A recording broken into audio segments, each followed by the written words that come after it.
Bon, on va enchaîner avec la présentation de Monsieur Didier Perrin, qui est PDG de Vivisol et France Oxygène, qui va nous parler des problèmes rencontrés en France et aux États-Unis et dans toute l'Europe avec la société Philips, le PPC. Donc, je te donne la parole, Didier. Merci. Bonsoir mesdames, bonsoir messieurs. Je suis désolé de ne pas pouvoir être à vos côtés, mais quand la SAD m'a demandé de faire une petite mise à jour sur le sujet Philips, je l'ai accepté avec plaisir, sachant que je suis aussi administrateur de la FEDEPSA, donc le principal syndicat des prestataires en France. Et donc, à ce titre, je suis en charge du dossier en liaison avec la NSM, donc je vais essayer de vous donner des nouvelles les plus fraîches possibles. Alors, le rappel Philips, je pense que vous en avez tous entendu parler, mais je vous récapitule. Donc, c'est un rappel mondial, hein, pas simplement européen ou français, de tous les ventilateurs et de toutes les machines de PPC Philips. Ce rappel a été lancé en avril 2021 et concerne tous les modèles que j'ai listés là. Il y en a d'autres et vous trouvez, pour ceux qui en ont besoin, sur le site Philips le détail. Les PR1, les System One, selon les pays, on ne les avait pas de la même façon, mais surtout les machines les plus récentes, les DreamStation 1 et tous les ventilateurs Trilogy et les autres. Pas les DreamStation 2 qui sont à peine entrés sur le marché, mais c'est quasiment, si vous le voyez, tous les modèles commercialisés par Philips. Il y a plus de 6 millions de machines dans le monde qui sont concernées. En France, il y en a 370 000. Je n'ai pas réussi à trouver le nombre qui avait été commercialisé ou qui sont en service en Tunisie. Mais en tout cas, en France, c'est un petit 20% du nombre total de machines installées. Donc, c'est quand même quelque chose de colossal. Ce rappel a été décidé par Philips quand ils ont constaté une dégradation de la mousse d'isolation phonique qui entoure la turbine à l'intérieur des boîtes des appareils de ventilation.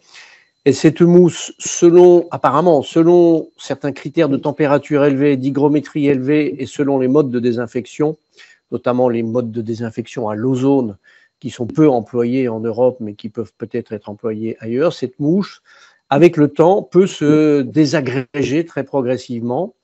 Et donc, la conséquence, c'est que certaines particules peuvent passer dans le circuit de ventilation, être aspirées par la turbine et être inhalées par le patient, pour celles qui ne sont pas stoppées par les humidificateurs. À l'occasion d'un test fait sur ces machines, aux États-Unis, puisque c'est en Amérique du Sud que le problème a été dépisté il y a quand même pas mal d'années, mais il a mis très longtemps avant d'être identifié comme un problème mondial. Les Américains ont procédé à une analyse de la mousse et ils ont constaté que certaines machines pouvaient également émettre ces fameux composés organiques volatiles dans certains cas. Et ça ne concerne pas forcément que les mousses anciennes, mais les mousses récentes. La conséquence de ces particules, ça peut être des réactions allergiques, des céphalées, des toux. Ça, c'est supposé, il n'y a aucune étude qui l'ait démontré. Et vous allez constater que ce sont les mêmes types de réactions que celles que peut faire un patient quand on le met sous PPC. Donc, il est assez difficile d'affecter très précisément l'origine de la réaction à la dégradation de la mousse. En revanche, dès qu'on parle de composés organiques volatiles, notamment aux États-Unis, pour eux, ça veut dire risque de cancer. Avant même de mesurer quelle était la dose létale ou la durée minimum d'action pour que le risque existe, les Américains ont sorti le parapluie atomique et ont lancé un rappel mondial. Je vous rappelle que Philips, même si c'est une marque américaine, Philips a racheté Respironics, ce qui fait que la partie ventilation est aujourd'hui dirigée par les Américains et pas par les Européens. Pardon. Alors, en France, après le rappel mondial qui a été notifié par Philips sur son site internet, l'Agence nationale de sécurité du médicament, qui est l'agence qui régule les dispositifs médicaux en France, a émis une notification de sécurité dans laquelle elle a dit un certain nombre de choses. La première, elle a répété qu'il ne fallait surtout pas arrêter le traitement. Je reviendrai là-dessus un tout petit peu plus tard. Et elle a dit deux choses. Pour les ventilateurs, support de vie, il revient au pneumologue de prendre contact avec les patients pour organiser rapidement le remplacement des machines. Pour les ventilateurs non support de vie, comme sur les PPC, les prestataires ont été chargés d'informer les patients et de voir avec le fabricant comment organiser le remplacement ou la réparation des machines. Ça, c'est une démarche qui a été lancée en avril de l'an dernier. Vous imaginez, on est maintenant quasiment 12 mois plus tard, il y a eu beaucoup de réactions des patients, des médecins, des autorités. Mais le consensus aujourd'hui, et il se trouve très bien repris dans un webinar sur le site de l'ANSM. C'est un webinar qui a eu lieu il y a moins d'un mois, qui est extrêmement clair. Le consensus des autorités de santé, des sociétés savantes, des associations de patients et des prestataires, c'est surtout n'arrêtez pas le traitement. Donc le message passé aux patients, vous le savez sans doute, vous médecins, c'est de poursuivre le traitement. Pourquoi? Parce que on sait très bien que l'arrêt d'un traitement sur un patient PPC ou sous VNI, ça provoque un risque avéré qui a été documenté dans la science, dans la littérature. On sait très bien qu'il ne faut pas interrompre un traitement déjà en place. En revanche, le risque de poursuivre le traitement avec une machine dite défectueuse, ou en tout cas une machine qui fait l'objet de ce rappel, c'est un risque éventuel, potentiel, qui n'a pas été mesuré, qui n'a pas été étudié, qui n'a pas été documenté. Et ce qui est quand même important, la SPLF dit maintenant clairement que pour elle, il n'y a pas de risque de cancer avec ces machines. Cela veut dire que oui, il peut y avoir un petit risque avec des particules, tout en sachant que dans un pays comme la France, sur le territoire métropolitain, il n'y a pas eu vraiment de cas où on a détecté des particules. Nous en avons détecté dans les départements et territoires d'outre-mer, en Martinique, en Guadeloupe, à La Réunion, parce qu'il y a de la chaleur et de l'humidité. Je ne sais pas si la Tunisie est dans ces conditions de fonctionnement des machines, mais en tout cas, le corps médical français considère que les Américains ont été déraisonnables en lançant ce rappel mondial et qu'on a affolé les patients pour pas grand-chose. Bon. De manière concrète, aujourd'hui, il y a un certain nombre de choses à savoir. C'est que Philips a commencé à procéder au remplacement des machines. À ce jour, moins de 15% des machines ont été remplacées. Alors c'est très long. Pourquoi? Parce que donc il a fallu que Philips conçoive une nouvelle mousse, que cette nouvelle mousse soit testée sur tous les modèles de machines, les anciens comme les nouveaux. Et comme c'est un changement majeur dans la construction de la machine, le processus de validation de cette machine est l'équivalent au processus de mise sur le marché d'une machine nouvelle. Donc ça a mis quasiment un an. Ça vient d'être terminé dans la plupart des pays aujourd'hui, en tout cas aux États-Unis et en Europe. Et ce qui fait que les fabrications ont été lancées il y a très peu de temps. Ce que dit Philips, c'est qu'il s'engage à avoir remplacé 55% du parc à la fin du mois de juin et 100% du parc à la fin de l'année. Alors, il s'agit de dates d'expédition par Philips des machines aux prestataires, et il y a ensuite le délai de mise en place par les prestataires. Vous pourriez nous dire, mais pourquoi ne pas remplacer par des marques, enfin par des modèles d'autres marques? Eh bien, tout simplement parce qu'aucun des autres fabricants n'a de machines disponibles. Les autres fabricants, que ce soit Resmed, que ce soit Löwenstein, ont déjà du mal à livrer leurs commandes normales. Alors, doubler leur volume ou les augmenter très fortement pour satisfaire les demandes additionnelles causées par le rappel Philips, ils n'ont pas la possibilité de le faire. Donc, ce qui veut dire que de manière concrète, si certains pourraient dire nous choisissons d'installer sur ces patients des machines d'autres fabricants, ça veut dire qu'ils n'auraient plus de machines pour équiper les nouveaux patients avec les autres fabricants. Parce qu'un point que j'ai oublié de vous rappeler, c'est que Philips ne fournit pas de machines pour les nouveaux patients, ne fournit des machines que pour le remplacement, et même interdit aux prestataires d'utiliser les machines Philips pour des nouveaux patients. Nous n'avons pas d'autre solution que de continuer à utiliser ces machines et à rassurer les patients. Il est sûr que nous sommes à la merci d'une vague d'inquiétude, comme on en a connu il y a quelques semaines en France, avec des articles dans Mediapart, dans un certain nombre de journaux. notamment de personnes qui essayent de soutirer de l'argent à Philips en lançant une class action. Il est question que des patients ou des associations de patients essayent de se mobiliser pour faire des reproches à Philips. Je suis en contact quasiment toutes les semaines avec les dirigeants de Philips France et assez souvent avec les gens qui s'occupent de ce problème au niveau de l'Europe. Je peux vous garantir qu'ils font tout ce qu'ils peuvent. Ils sont vraiment dans une situation très difficile. Je ne considère pas qu'ils aient sous-évalué la gravité du problème, qu'ils aient tardé à réagir.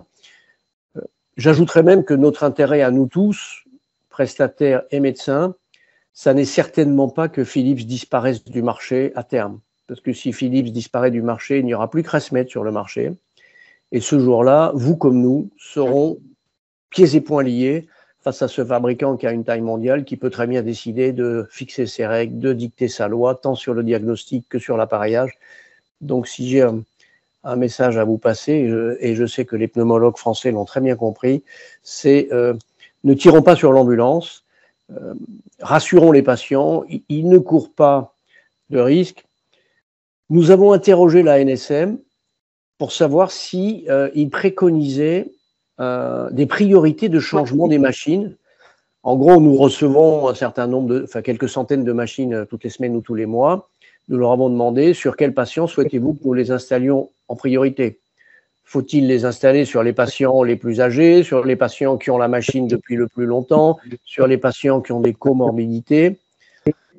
La NSM, comme les sociétés savantes françaises, nous ont dit le seul critère, c'est la situation du patient.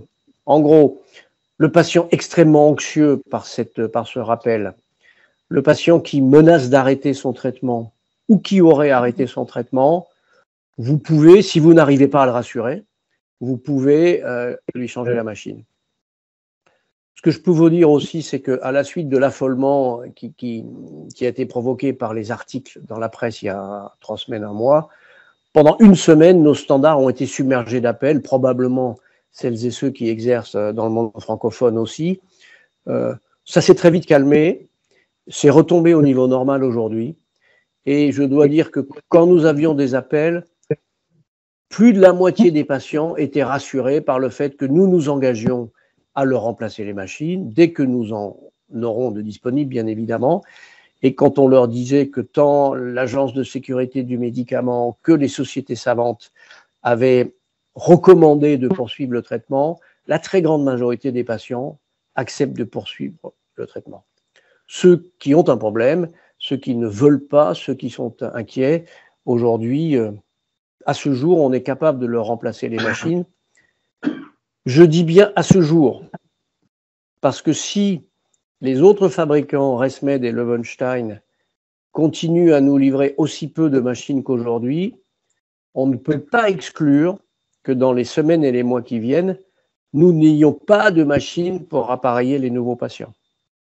Il est tout à fait possible qu'on traverse une période de rupture de stock et dans ce cas, on n'aura plus de machines ni pour remplacer Philips, ni pour appareiller les nouveaux patients. C'est un scénario du pire, j'espère qu'il ne se produira pas, mais aujourd'hui, on ne peut pas l'exclure.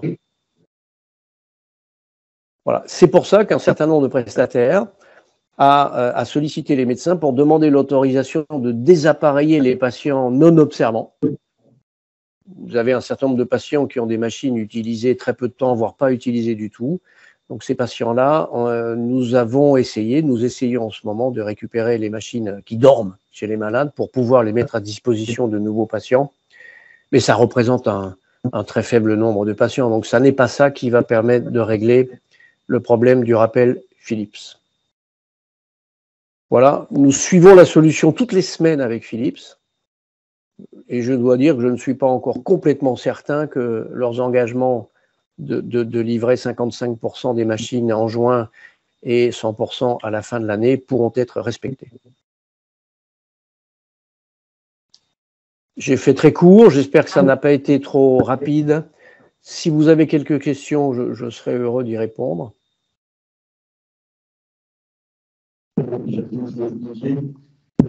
Quelle est la part de marché de Philips en France? Je dirais Entre 20 et 30%, pas plus. ResMed est vraiment dominant. En temps normal, ResMed avait plus de 60% du marché. Aujourd'hui, ResMed est à plus de 80% du marché depuis l'arrêt Philips. Cefam est un petit fabricant qui a peu de capacité. Löwenstein est incapable de livrer en ce moment au-delà de quelques machines par mois. Alors pourquoi ? À cause de la crise Covid et parce qu'il y a cette pénurie mondiale de composants électroniques et même d'autres composants des machines, les coques plastiques. Je sais qu'un certain nombre de machines, je crois que ResMed a été obligé de fabriquer des PPC avec une coque noire parce qu'il ne trouvait plus la résine blanche pour fabriquer ses PPC habituels. Donc il y a vraiment une pénurie de composants électroniques et d'autres composants qui font que les fabricants sont en difficulté. Je parlais avec les patrons de Löwenstein qui me disaient qu'ils ont créé une équipe de sourcing, c'est-à-dire pour chercher des pièces. Ils ont 15 personnes aujourd'hui qui cherchent des pièces dans le monde entier et qui parfois proposent des substitutions de pièces, mais dans un dispositif médical. Quand vous substituez une pièce, il faut souvent obtenir l'autorisation. Enfin, c'est comme si c'était une nouvelle machine. Donc, il faut repasser par tout le processus d'agrément qualité et c'est extrêmement compliqué. Bonsoir. Si Bonsoir. Oui, c'est Dr Marie de la Tunisie. Donc, je voulais savoir s'il y a eu cette crainte devant les substances relatives au chloride cancérigène. Mais est-ce qu'il y a eu une étude dans laquelle Alors, il y a eu une étude. Alors, il y a une étude qui a été faite au Canada. Il y a une étude qui a été faite au Canada parce que les Américains ont des bases de données sur les patients PPC, enfin les Canadiens, pardon, ont des bases de données, enfin ont des cohortes, pardon, ont une cohorte, et cette cohorte suit également le modèle de machine, parce qu'en France, on a la base de données de remboursement de l'assurance maladie, mais qui ne permet pas de savoir quel est le modèle de machine. Donc, les Américains ont démontré, et même si l'étude n'est pas finalisée, les résultats intermédiaires de l'étude démontrent qu'il n'y a aucune surmortalité des patients Philips par rapport aux patients des autres marques. Alors, c'est une étude faite aux États-Unis quand même sur plusieurs milliers de patients, donc ce n'est pas une étude sur 15 patients. Je sais qu'en ce moment, la SFRMS des Pays de Loire est en train d'analyser sa cohorte et les résultats officieux sont les mêmes, mais ils n'ont pas publié encore les résultats et je crois que l'Antadir est en train aussi d'analyser sa propre cohorte. L'ANSM veut lancer une étude, mais ils ne savent pas comment faire parce qu'ils ont demandé à Philips de faire l'étude. Ce qui est très compliqué, c'est que Philips n'a pas le contact avec les patients, donc Philips ne peut pas faire le lien avec l'espace de santé numérique national et ses propres listes de machines.